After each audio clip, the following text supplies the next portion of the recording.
Hello students. तो previous class में हमने फ्लूइड मैकेनिक्स में फ्लूइड्स की एक प्रॉपर्टी देखी थी, डेंसिटी का, है ना। और डेंसिटी में कैसे कैलकुलेशन होता है वो हमने चेक किया था। नेक्स्ट सेकंड प्रॉपर्टी पे आते हैं, जिसे हम बोल रहे हैं प्रेशर, है ना। तो प्रेशर के बारे में आपने लोअर क्लासेस में बेसिक डेफिनेशन देखा होगा, है ना। तो प्रेशर हम कैसे डिफाइन करते हैं? तो प्रेशर को हम पी से डिफाइन कर रहे हैं, और ये किसके इक्वल होता है? फोर्स अपॉन एरिया, है ना। और अगर हम इसको सिंबल के फॉर्म में लिखें तो एफ बाई ए ऐसा होता है। तो यहाँ पे एक चीज़ हमें ध्यान देना है, बेसिक सी चीज़ है कि फोर्स क्या होता है? एक वेक्टर क्वांटिटी होता है, जबकि ये क्या है? एक स्केलर क्वांटिटी है ना। एरिया को हम इन जनरली यहाँ पे स्केलर ही लेते हैं। तो अगर हम वेक्टर को स्केलर से डिफाइन करेंगे तो वेक्टर क्वांटिटी मिलनी चाहिए, लेकिन हमें क्या मिल रहा है? स्केलर क्वांटिटी मिल रहा है। तो इसको हम किस तरीके से समझेंगे? तो यहाँ पे जो एक्चुअली में फोर्स होता है, ये फोर्स को हम सिंपल वेक्टर नहीं लिखते हैं, एक्चुअली में क्या लिखते हैं? परपेंडिकुलर फोर्स, है ना। तो यहाँ पे जो हम फोर्स लेते हैं वो क्या होता है? एक्चुअली में जो भी फोर्स हमने अप्लाई किया है उस फोर्स का एक परपेंडिकुलर कंपोनेंट होता है। किस पे परपेंडिकुलर? इस सरफेस एरिया पे परपेंडिकुलर। तो हम फोर्स को इस तरीके से डिफाइन कर रहे हैं, है ना। इसलिए हम फोर्स प्रेशर को हमेशा क्या बोलेंगे? एक स्केलर क्वांटिटी है ना। तो ये ध्यान रखना इंपॉर्टेंट है, प्रेशर क्या होता है? एक स्केलर क्वांटिटी है ना। अब इस चीज को कैसे हम समझेंगे कि ये फोर्स क्या होता है? परपेंडिकुलर ही लगता है ना। अगर कोई हमारे पास लिक्विड है और इसमें किसी भी लिक्विड के अंदर कोई भी मॉलिक्यूल है या कोई भी पार्टिकल है, लिक्विड पार्टिकल, तो इसके ऊपर जो फोर्स लगेगा वो हमेशा क्या होगा? परपेंडिकुलर फोर्स ही लगता है ना। तो ये फोर्स हमेशा हम क्या लेते हैं? परपेंडिकुलर फोर्स ही लेते हैं। तो ये जो फोर्स होता है और प्रेशर जो हम कैलकुलेट करते हैं किसी पॉइंट पे, है ना, तो वो उस पॉइंट पे परपेंडिकुलर फोर्स होता है, और वो जिस एरिया पे लग रहा है उस एरिया के परपेंडिकुलर होना चाहिए, है ना। तो इसके लिए हमें ये परपेंडिकुलर फोर्स का ध्यान रखना। तो इन जनरल जो ये फोर्स होता है, ये फोर्स को हम, ये कहीं कहीं बुक्स वगैरह में देखोगे सिर्फ एफ लिखा रहता है, लेकिन हमें समझना क्या है कि ये एफ क्या होता है? परपेंडिकुलर नहीं होता है ना। तो अगर हम एक कोई एरिया ले लें, है ना, ये डेल्टा एस एरिया ले लें और इस पर कोई एक फोर्स लग रहा है एफ, तो यहाँ पे हम प्रेशर किस तरीके से डिफाइन करेंगे? एफ परपेंडिकुलर बाय ए, है ना। और ए हमारा यहाँ पे क्या है? एरिया। और एफ परपेंडिकुलर यहाँ पे एफ ही है ना। तो इसको हम डेल्टा एस से डिफाइन करते हैं, और इसी को हम एक लिमिटिंग केस में भी यूज कर लेते हैं। जब delta S tending to zero हो तो ये वाला डेफिनेशन होगा, है ना। तो अगर हमें इस पर्टिकुलर पॉइंट पे एक स्मॉल फोर्स पता हो डीएफ, तो डीएफ बाई डीएस भी हम निकाल सकते हैं, है ना। यहाँ पे एस क्या है? हमारे पास एरिया है, ठीक है। तो अगर हमारा फोर्स हर एक पॉइंट पे वेरी कर रहा होगा तो हमें एक स्मॉल फोर्स लेके उसको सॉल्व करना होगा, है ना। तो पी को हम उस केस में क्या लिखेंगे? D F by D S. यहाँ पे एक जो हमने अभी बोला कि फोर्स हमेशा किसी पॉइंट पे क्या लगेगा? परपेंडिकुलर ही लगेगा, है ना। और ये परपेंडिकुलर होगा या नहीं होगा ये हम कैसे पता करेंगे? हो सकता है किसी परपेंडिकुलर नहीं लग रहा हो किसी भी पॉइंट पे, है ना। तो ये जो हम एफ परपेंडिकुलर को एफ लिख पा रहे हैं, ये इसलिए लिख पा रहे हैं क्योंकि किसी भी पॉइंट पे फोर्स हमेशा क्या लगता है? परपेंडिकुलर लगता है। तो मान लो कि यहाँ पे ये एक लिक्विड है, इसमें, इस वेसल में, और इस वेसल में यहाँ पे कोई एक छोटा सा हमने किसी भी शेप का, आप एक कोई भी शेप आप इसके अंदर चूज कर लो, है ना। तो ये हमने यहाँ पे ट्रेंगुलर शेप लिया, ठीक है। इसको अगर हम थोड़ा सा बड़ा करके देखें, इस वाले पार्ट को हम थोड़ा सा जूम कर रहे हैं, है ना, और अगर हम इसको बड़ा करके देखें तो ये हमने प्रिज्म शेप का लिया है ना। तो ये इस शेप का एक फिगर है, ठीक है। ऐसा ही फिगर पीछे की तरफ भी होगा, है ना। तो हम इसको प्रिज्म के शेप का ले रहे हैं, तो इसके 3 फेसेस होंगे, है ना। और तीनों फेसेस पे अलग अलग फोर्स लग रहा होगा, ठीक है। तो यहाँ पे मान लेते हैं, अभी हम ये मान के चल रहे हैं कि सब पे अलग अलग फोर्स लग रहा है, ठीक है, तो हमने ये चीज बोला है कि इस पे जो भी फोर्स लगेगा हर एक डायरेक्शन से क्या लग रहा होगा, सेम फोर्स ही लग रहा होगा, है ना। तो हम इसको यहाँ पे चेक करते हैं, मान लेते हैं कि ये साइड ए है, तो यहाँ पे फोर्स कितना लग रहा होगा, एफ ए, इस साइड पे एफ बी और इस साइड पे एफ सी। तो हमने अभी के लिए बस ये एज्यूम कर लिया कि इस तीनों फेसेस पे तीन अलग अलग टाइप के फोर्स लग रहे हैं, है ना। अब देखो कि अगर ये एंगल थीटा हमने एज्यूम किया है, ठीक है, तो यहाँ से जब एक परपेंडिकुलर ड्रॉ करेंगे तो ये परपेंडिकुलर और एक वर्टिकल टाइप में परपेंडिकुलर ड्रॉ किया, है ना। तो इस दो लाइन के बीच में जो एंगल होगा वही इस दोनों के परपेंडिकुलर के बीच में एंगल होगा, तो ये एंगल भी कितना होगा, थीटा होगा, है ना। तो अब देखो ये जो एफ सी है इसका एक कंपोनेंट इस तरफ लग रहा होगा, तो ये हम क्या लिखेंगे, एफ सी साइन थीटा, है ना। और इसी का एक कंपोनेंट इस तरफ लग रहा होगा, F C cos theta. Clear है।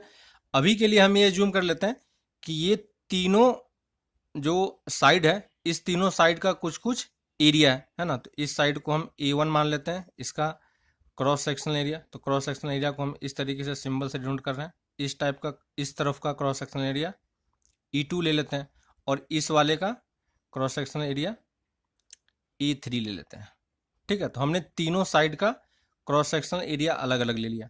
अब देखो, क्योंकि ये लिक्विड क्या है, रेस्ट में है ना, यहाँ पे लिक्विड का कोई भी मोशन नहीं हो रहा है, ठीक है। तो जब भी लिक्विड का कोई भी मोशन नहीं होगा तो इस पे सारे फोर्स क्या होने चाहिए, नेट फोर्स क्या होना चाहिए, 0 होना चाहिए। और बोले कि वर्टिकल और हॉरिजॉन्टल डायरेक्शन में फोर्सेस एक दूसरे को क्या करने चाहिए, बैलेंस करने चाहिए, है ना। तो क्योंकि ये लिक्विड किस में है, लिक्विड इज इन रेस्ट। हमने स्टार्टिंग में देखा था कि अभी हम सिर्फ किसके लिए पढ़ रहे हैं, स्टैटिक कंडीशन के लिए पढ़ रहे हैं, है ना। तो जब लिक्विड स्टैटिक कंडीशन में है तो फोर्स इस पे कंप्लीटली क्या होना चाहिए, नेट फोर्स 0 होना चाहिए, यानी हॉरिजॉन्टल और वर्टिकल डायरेक्शन में फोर्सेस क्या होने चाहिए, बैलेंस होनी चाहिए। तो अब यहाँ पे देखो कि इस तरफ से इसके हॉरिजॉन्टल डायरेक्शन में कौन सा फोर्स लग रहा है, तो यहाँ से हमें एफ ए लग रहा है ना। और इस तरफ से कौन सा लग रहा है, एफ सी कॉस थीटा, यानी ये दोनों क्या होना चाहिए, इक्वल होना चाहिए। क्यों, क्योंकि ये हॉरिजॉन्टल डायरेक्शन के फोर्स हैं और लिक्विड रेस्ट में है, तो इसलिए हॉरिजॉन्टल डायरेक्शन में फोर्स आपस में बैलेंस होना चाहिए। वैसे ही वर्टिकल डायरेक्शन के भी फोर्स बैलेंस होना चाहिए। तो एफ बी किसके इक्वल हो जाएगा, एफ सी साइन थीटा, है ना। तो ये हमने दो फोर्स निकाल लिए, एफ बी और एफ सी का, हमने सिर्फ सिंपली कैलकुलेशन कर लिया फोर्स बैलेंस करके, है ना, क्योंकि लिक्विड रेस्ट में था। अब हम अगर इस फेस पे, इस वाले फेस पे अगर हम प्रेशर कैलकुलेट करने का ट्राई करें, और उसको हम क्या बोल रहे हैं, P ऑफ C बोल रहे हैं, तो जो C वाला फेस है उस फेस पे हम प्रेशर कैलकुलेट कर रहे हैं। तो प्रेशर कितना होगा यहाँ पे, एफ सी बाई A3, है कि नहीं।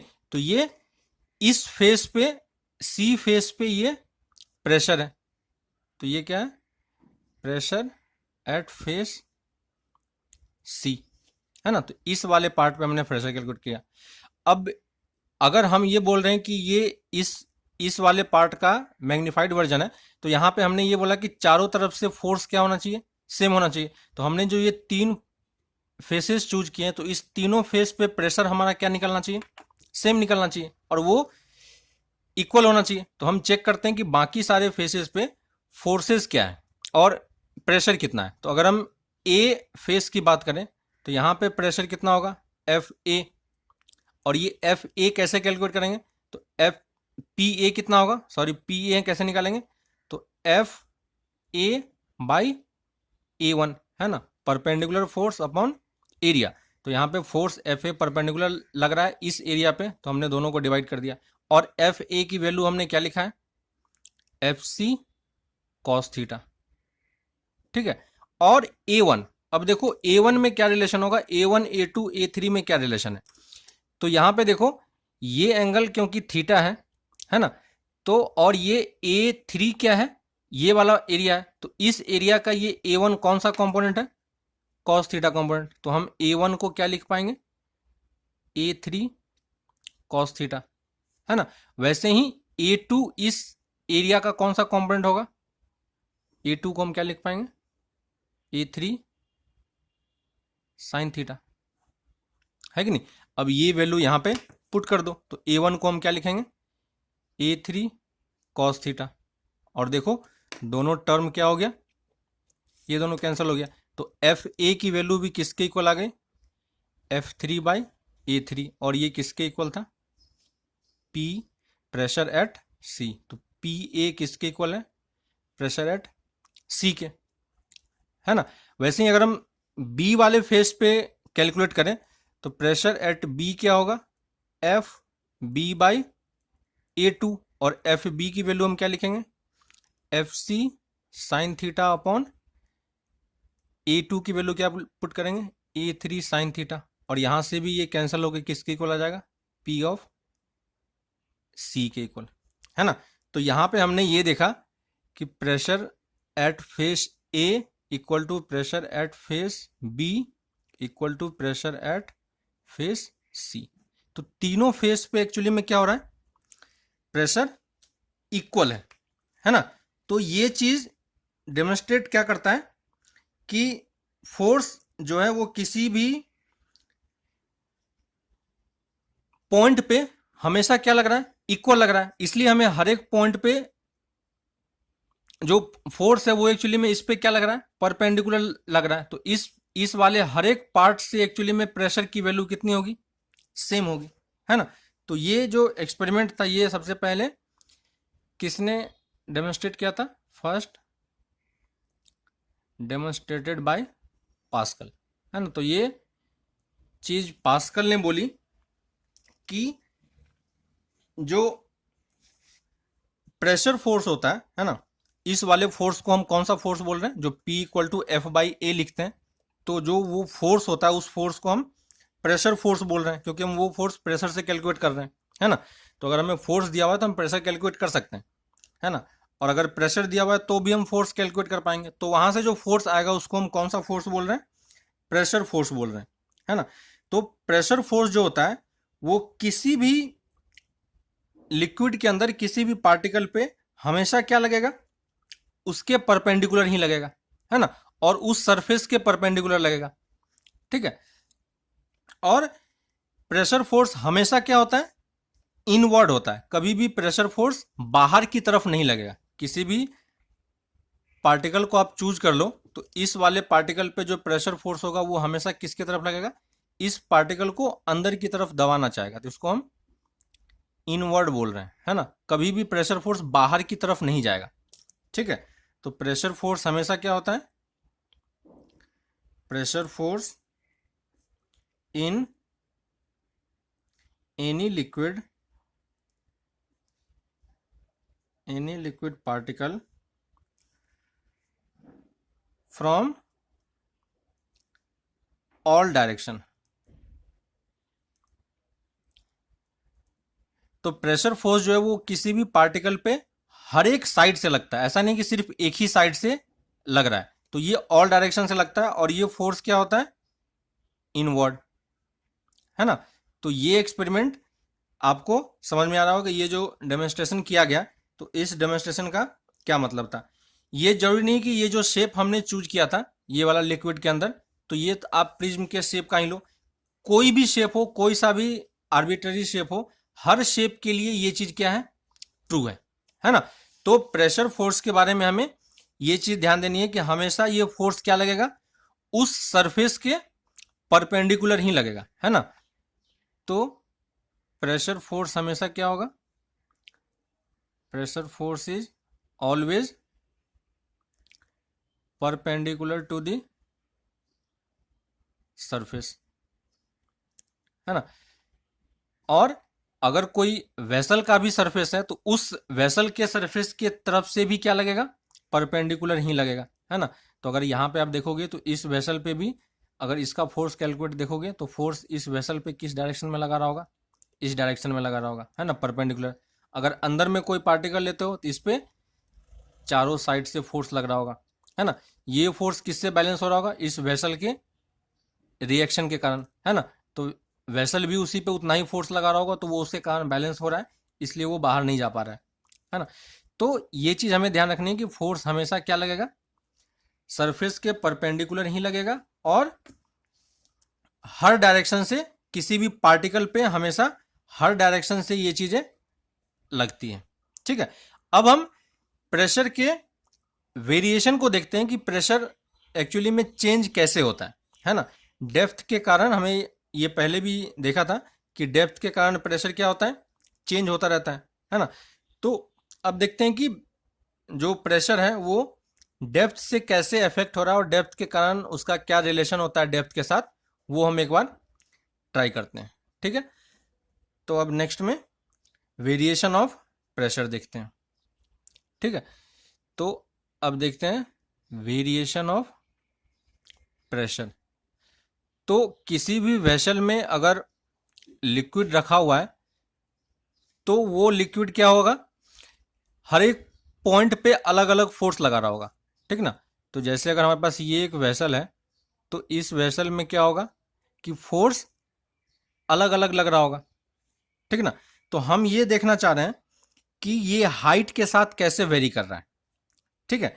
तो इन जनरल मान लो कि हम यहाँ पे कोई भी एक पॉइंट ले लेना है, ठीक है। यहाँ पे हमने एक बी पॉइंट लिया, और यहाँ पे हम एक ए पॉइंट ले रहे हैं, है ना। और इस दोनों पॉइंट के बीच में प्रेशर किस तरीके से वेरी कर रहा है, वो हम कैलकुलेट करना चाह रहे हैं। तो हम ये एज्यूम कर लेते हैं कि इस वेसल का क्रॉस सेक्शनल एरिया कितना है? ए है, ठीक है। और इस दोनों पॉइंट का, ये जो पॉइंट है, इस दोनों पॉइंट के बीच का हाइट कितना है? एच है। तो हम बस ये देखना चाह रहे हैं कि इस दोनों पॉइंट के बीच में अगर एच हाइट है, तो प्रेशर किस तरीके से वेरी करेगा। तो फिर से हम प्रेशर का फॉर्मूला क्या लिखेंगे? तो प्रेशर का डेफिनेशन हमारे पास क्या था? P equal to F by A, है कि नहीं। और यहां से हम एफ को क्या लिख पाएंगे? तो यहां से अगर हम फोर्स कैलकुलेट करें, तो फोर्स क्या होगा? P इंटू ए। तो ये जो प्रेशर फोर्स है, बस हम यहीं से ये प्रेशर कैलकुलेट करने का ट्राई करेंगे। तो अब देखो क्या होता है। तो हम चीजें, क्योंकि प्रेशर क्या है? स्केलर क्वांटिटी है, वेक्टर क्वांटिटी नहीं है, तो हम फोर्स के टर्म में इसको सॉल्व करेंगे। तो हम क्या करते हैं कि इस पॉइंट से इस पॉइंट को हम रेफरेंस पॉइंट एज्यूम कर लेते हैं, ठीक है। तो ये हमारा क्या है? रेफरेंस पॉइंट और रेफरेंस लेवल, और इसी रेफरेंस लेवल से हम कैलकुलेट करेंगे। तो हम क्या करते हैं, यहां से एक्स डिस्टेंस नीचे की तरफ आते हैं, और यहां पे हम एक एरिया चूज करते हैं, इस टाइप का एक छोटा सा एरिया चूज करेंगे, क्लियर है। और इसका हम एक्स डिस्टेंस नीचे आके इस वाले पार्ट का हम विड्थ कितना ले रहे हैं? dx, क्लियर है। तो अब ये बताओ कि यहां पे इस वाले पार्ट में ऊपर की तरफ से कोई फोर्स लग रहा होगा, है कि नहीं, और नीचे की तरफ से भी फोर्स लग रहा होगा। तो हमने मान लिया कि यहां इस वाले पॉइंट पे ऊपर से एक फोर्स P लग रहा है, ठीक है। तो ऊपर वाले पार्ट से एक फोर्स कैसे लिखेंगे? तो ये इस पॉइंट पे मान लेते हैं कि प्रेशर P है ना। तो प्रेशर P होगा, तो इस वाले पार्ट पे फोर्स कितना लगेगा? P इंटू ए, है ना। ये क्रॉस सेक्शनल एरिया ए था, ये ए वाला पॉइंट है, ये ए है ना। इसको कुछ और पॉइंट सी एज्यूम कर लो, ठीक है। तो ये एरिया है। तो हमने इसको यहां से इस पॉइंट से इस वाले जो लेयर हमने चूज किया, इस लेयर पे हमने ये एज्यूम कर लिया कि ऊपर की तरफ से फोर्स कितना लग रहा है। अगर यहाँ पे प्रेशर P है तो P इंटू ए लगेगा, और जैसे ही नीचे की तरफ आएंगे तो प्रेशर में क्या होगा? इंक्रीमेंट होगा। तो इंक्रीमेंट हम कितना एज्यूम कर लेते हैं? P प्लस डी, क्योंकि हम स्मॉल डिस्टेंस नीचे आए हैं, तो हमने एज्यूम कर लिया कि P प्लस डी, इसमें चेंजेज आ गया, है ना। और इसमें एरिया कितना, फोर्स कितना लगेगा? तो इसको ए से मल्टीप्लाई कर देंगे तो ये फोर्स होगा। अब ये लिक्विड फिर से क्या है? रेस्ट में है। तो रेस्ट में है, तो इस पर टोटल फोर्सेस क्या होना चाहिए? बैलेंस होना चाहिए। तो अगर हम इसको फिर से FBD बनाए सिर्फ इस वाले पार्ट का, है ना, इस वाले पार्ट का अगर हम यहाँ पे FBD कैलकुलेट करते हैं तो यहाँ पे देखो ये एक लेयर है जिसका विड्थ कितना है, dx है। ऊपर की तरफ से प्रेशर फोर्स लग रहा है P इंटू ए, नीचे की तरफ से प्रेशर फोर्स लग रहा है P प्लस DP इंटू ए, और इस वाले पार्ट का कुछ क्या होगा, वेट भी होगा, है ना। इस जो हमने ये छोटा सा एलिमेंट चूज किया है वाटर का, है ना, इस वाले पार्ट का नीचे की तरफ क्या लग रहा होगा, एक वेट लग रहा होगा, है ना। तो ये हमने W एज्यूम कर लिया। क्लियर है। तो अब अगर हमारा ये लिक्विड रेस्ट में है तो सारे फोर्सेस क्या होने चाहिए, बैलेंस होने चाहिए, है ना। तो लिक्विड इज एट रेस्ट, है ना, और अगर ये रेस्ट पे है तो एफ नेट कितना होना चाहिए, एफ नेट क्या क्या हो जाएगा, 0, है कि नहीं। तो अगर ये एफ नेट 0 है तो ये एफ नेट हम कैसे कैलकुलेट करेंगे अब, तो अब देखो आप कि ये इस एफ नेट के लिए टोटल फोर्सेस हम कैलकुलेट करेंगे यहाँ से। तो ऊपर की तरफ से जितना फोर्स लग रहा है नीचे की तरफ से वो फोर्स आपस में क्या होनी चाहिए, बैलेंस होनी चाहिए। तो सारे फोर्सेस को लिख दो। ऊपर से फोर्स क्या लग रहा है, pressure force P into A, plus नीचे की तरफ वेट भी लग रहा है, इक्वल टू नीचे से क्या लग रहा है, P प्लस DP इंटू ए, है ना। अब देखो दोनों तरफ से क्या कैंसिल हो रहा है, तो P plus A equal to W equal to P into A plus A into DP, है ना। और यहाँ से ये दोनों पार्ट कैंसिल हो गया, तो यहाँ से W की वैल्यू किसके इक्वल आ गई, A इंटू DP, है ना। अब W की वैल्यू हम क्या लिखेंगे, तो W देखो क्या है, W क्या है, वेट है। तो वेट को हम क्या लिखेंगे, मास इंटू जी। लेकिन हमने क्योंकि छोटा एलिमेंट लिया है तो इस छोटे एलिमेंट का मास को हम क्या एज्यूम करेंगे, DM। तो DM इंटू जी। क्लियर है। और डेंसिटी क्या होती है, डेंसिटी रो इक्वल टू, इस वाले पार्ट को डेंसिटी हम लिखेंगे तो क्या होगा, rho equal to DM mass by volume.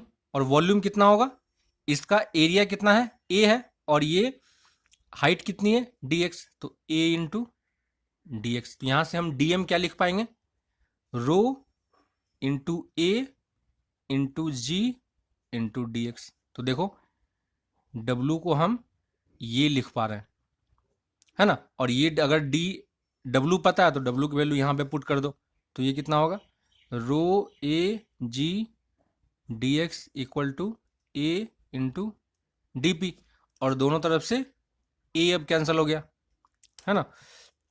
तो अब यहां से हम DP क्या लिख पाएंगे, DP equal to A rho into G into DX, है ना। तो ये हमने स्मॉल प्रेशर कैलकुलेट कर लिया, और यही प्रेशर हमें क्या करना है, इंटीग्रेट करना है।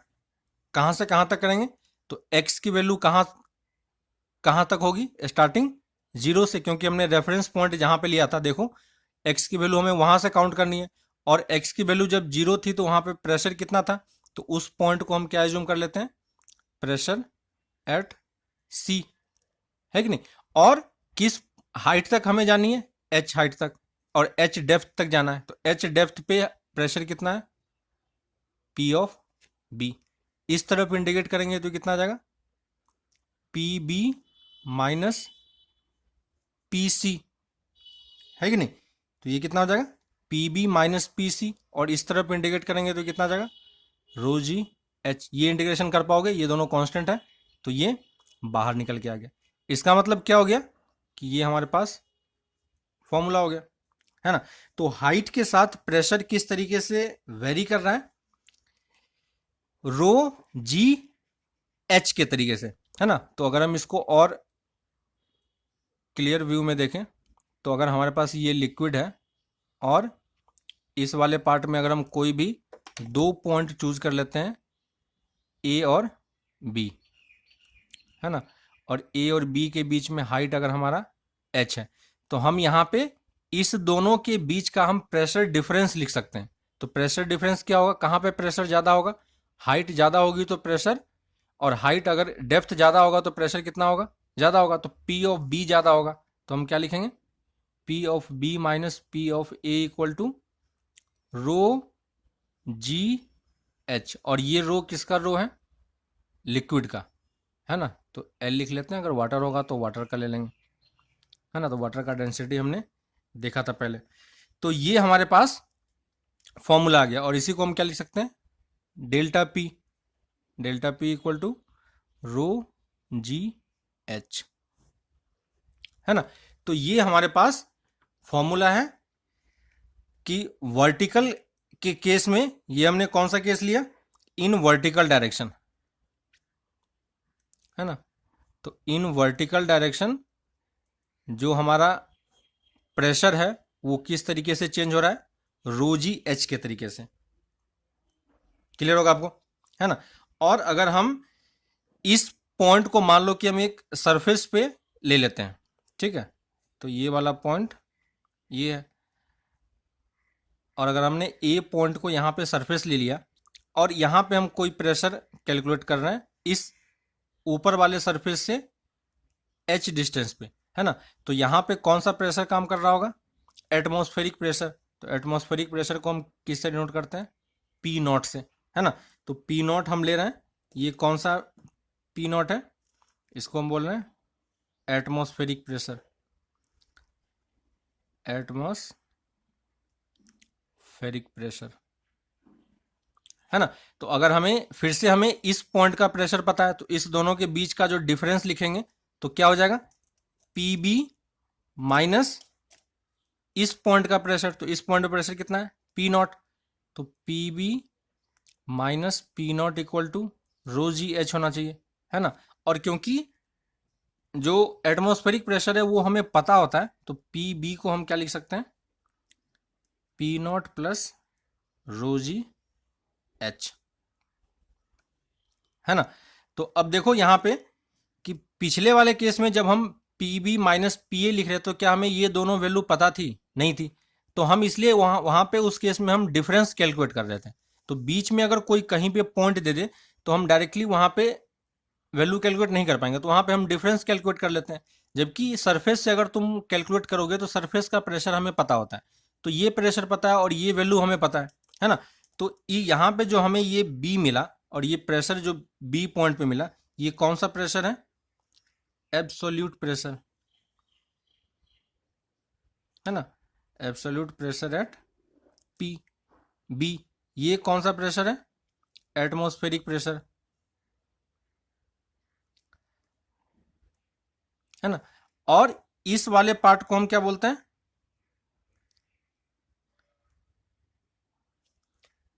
हाइड्रोस्टैटिक प्रेशर, है ना। और ये किसके कारण डेवलप होता है, वेट ऑफ लिक्विड के कारण, है ना। तो ये हाइड्रोस्टैटिक प्रेशर है जो वेट के कारण जनरेट हो रहा है, ठीक है। तो ये तीन टाइप के प्रेशर है। एब्सोल्यूट प्रेशर मतलब कि इस पॉइंट पे हम प्रेशर की वैल्यू एग्जैक्ट निकाल सकते हैं जब हमें रेफरेंस पॉइंट का प्रेशर पता हो। अगर हमने रेफरेंस पॉइंट को सरफेस पे ले लिया तो सरफेस के ऊपर सिर्फ ये वाला एटमॉस्फेरिक प्रेशर लग रहा है ना।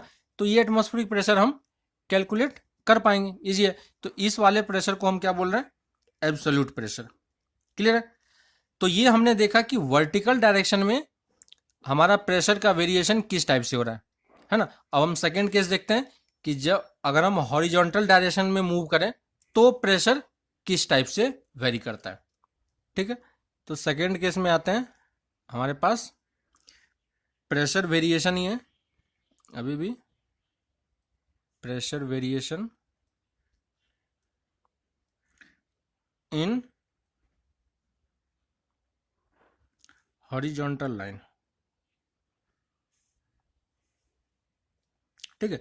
तो हॉरिजॉन्टल लाइन में किस तरीके से प्रेशर वेरी कर रहा होगा, मान लो हमारा ये वेसल है, ठीक है, और इसमें ये लिक्विड लगा हुआ है।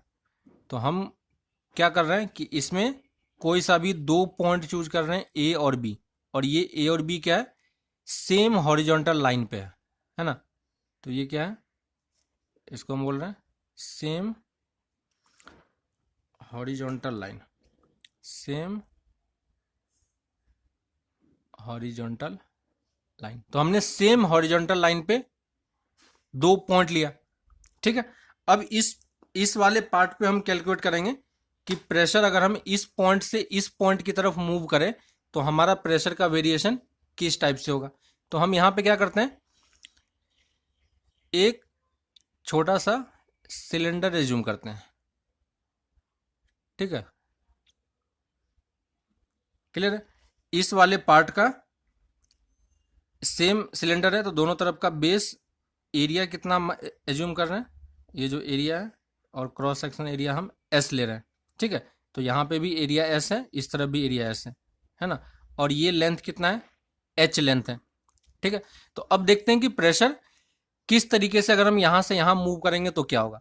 तो अब हमें फिर से ये पता है कि क्योंकि हमारा मूवमेंट अभी किस तरफ हो रहा है, इस डायरेक्शन में हो रहा है।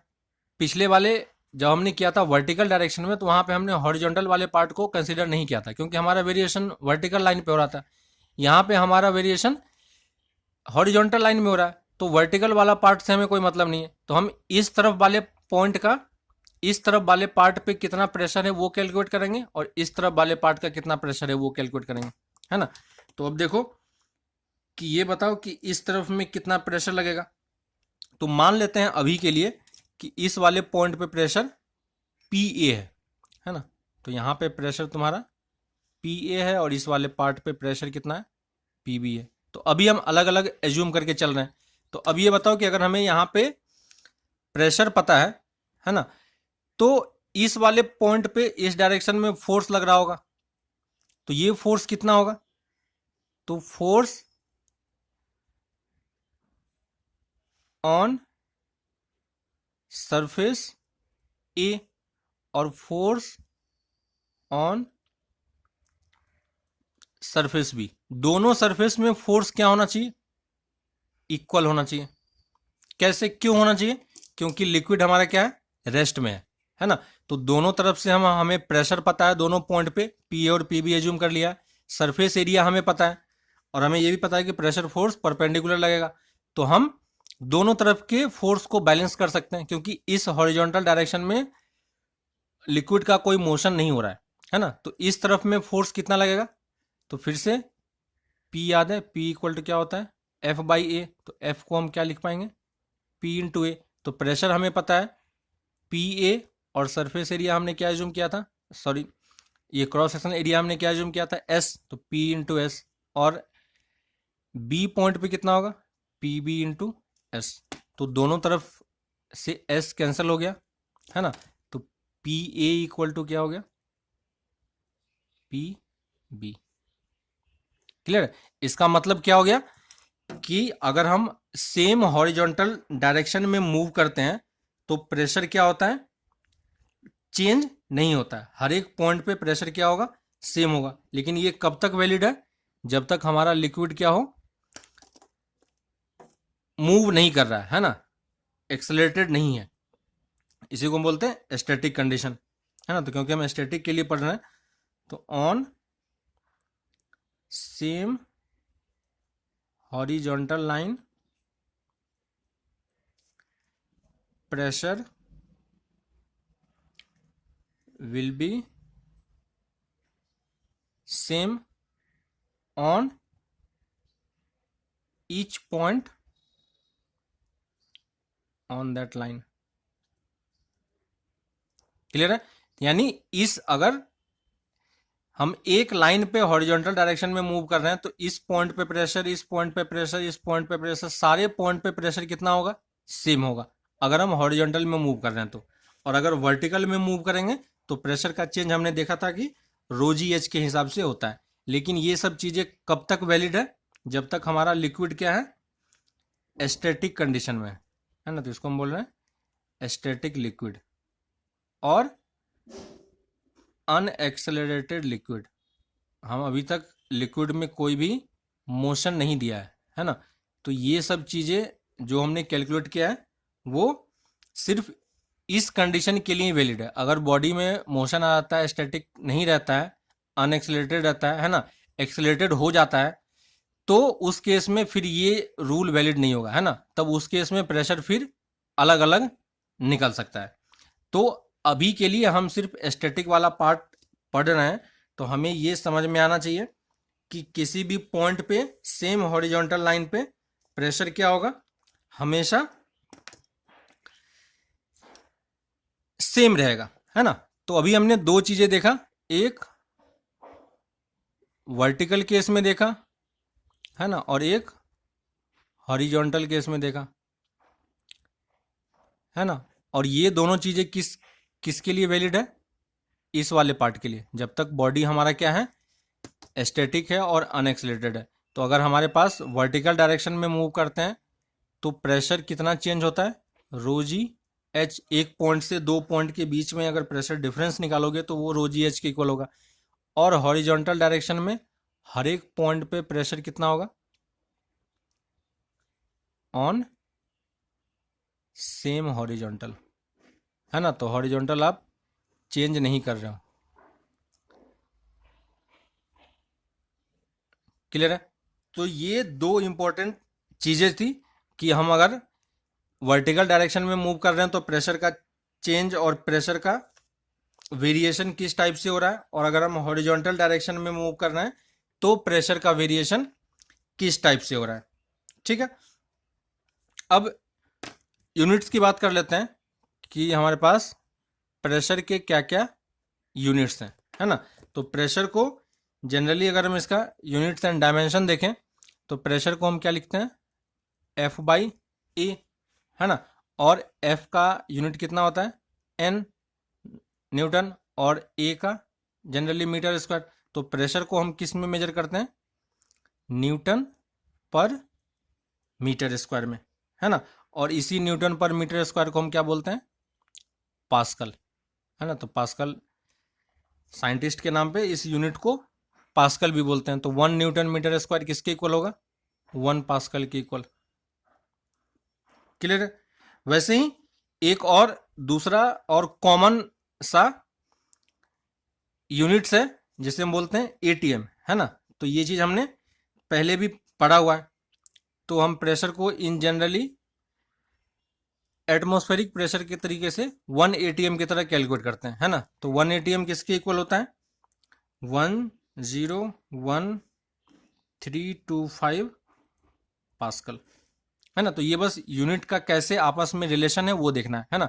अलग अलग केस में हमें अलग अलग टाइप से प्रेशर दिया हुआ रहता है। तो 1 एटीएम अगर कहीं लिखा हुआ है तो अगर हमें पास्कल में कन्वर्ट करना है तो हम कितना लिखेंगे, 101325। वही प्रेशर को हम एक और तरीके से कैलकुलेट करते हैं, जैसे हमने उसमें देखा होगा, है ना, लिक्विड और जो मरकरी कॉलम होता है वहां पे भी ये चीजें कैलकुलेट होती है। तो वहां पे हम कैसे कैलकुलेट करते हैं, 760 mm ऑफ Hg। तो मरकरी को एक कॉलम में रखा जाता है और वो जो जितने हाइट तक मूव करता है 1 atm प्रेशर पे वो कितना मूव करेगा, 760 mm, है ना। और यही कितना होता है, 60 सेंटीमीटर ऑफ Hg, है ना। तो दोनों सेम ही चीज है। वैसे ही एक और यूनिट होता है kgf